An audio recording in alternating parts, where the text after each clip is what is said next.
বিসমিল্লাহির রহমানির রহিম। আসসালামু আলাইকুম দেশ এবং দেশের বাইরে যে যেখান থেকে আজকে আমার এই ব্লগটি দেখছেন, আশা করি আল্লাহর রহমতে সবাই ভালো আছেন। আলহামদুলিল্লাহ আমরাও ভালো আছি। আজ আমি ভর্তার একটি রেসিপি নিয়ে এসেছি, আর ভর্তার রেসিপিটি হচ্ছে চেপা শুটকির ভর্তা করব আমাদের অঞ্চলে একটি মজাদার পাতা দিয়ে। তো এই পাতাটার নাম হচ্ছে খসখসে পাতা। তো এই পাতাটা আমাদের অঞ্চলে ভর্তার কাজেও ব্যবহার করা হয় এবং কি ওষুধি কাজেও ব্যবহার করা হয়।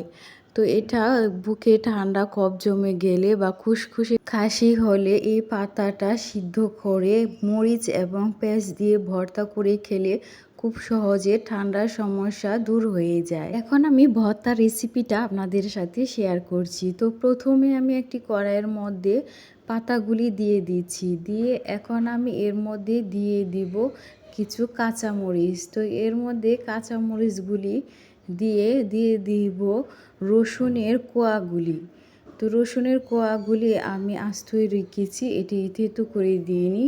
তো আস্তই আমি এগুলি দিয়ে দিচ্ছি, দিয়ে তারপরে আমি এখন এর মধ্যে দিয়ে দিব আগে থেকে যে চেপা শুটকিটি ধুয়ে রেখেছি সেগুলি। তো চেপা শুটকিগুলির পেটের অংশ এবং মাথার অংশটা আমি ফেলে দিয়েছি, কারণ এর মধ্যে প্রচুর কাঁটা থাকে তার জন্যে। তো সবগুলি উপকরণ দিয়ে দিয়েছি, দিয়ে এখন আমি এর উপর থেকে কিছু পরিমাণের লবণ অ্যাড করে দিব। তো অল্প পরিমাণেরই লবণ এর মধ্যে অ্যাড করছি, বাকিটা ভর্তা করার সময় আমি দিয়ে দিব।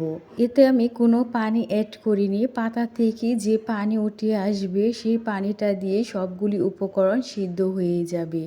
তো এখন আমি সিদ্ধর জন্য ঢাকনাটি দিয়ে একটি চুলাতে বসিয়ে দিলাম। তো এর মধ্যে সিদ্ধ হয়ে গিয়েছে সবগুলি উপকরণ, দেখতেই পারছেন। তো এখন আমি চুলা থেকে নামিয়ে ভর্তাটা তৈরি করে নেব। তার জন্যে সবগুলি উপকরণ একটি বাটিতে নিয়ে নিয়েছি এবং সঙ্গে নিয়ে নিয়েছি পেঁয়াজ কুচি আর হচ্ছে লবণ। তো সবগুলি উপকরণকে ভালোভাবে হাত দিয়ে এখন মাখিয়ে নিব।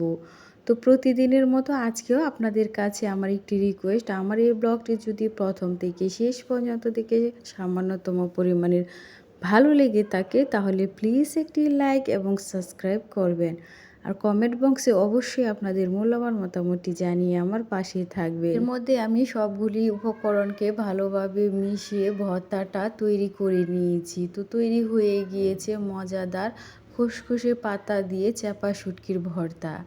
তো আজ ভিডিওটি এখানেই শেষ করছি। সবাই ভালো থাকবেন, সুস্থ থাকবেন এবং আমাদের জন্যও দোয়া করবেন। আল্লাহ হাফেজ।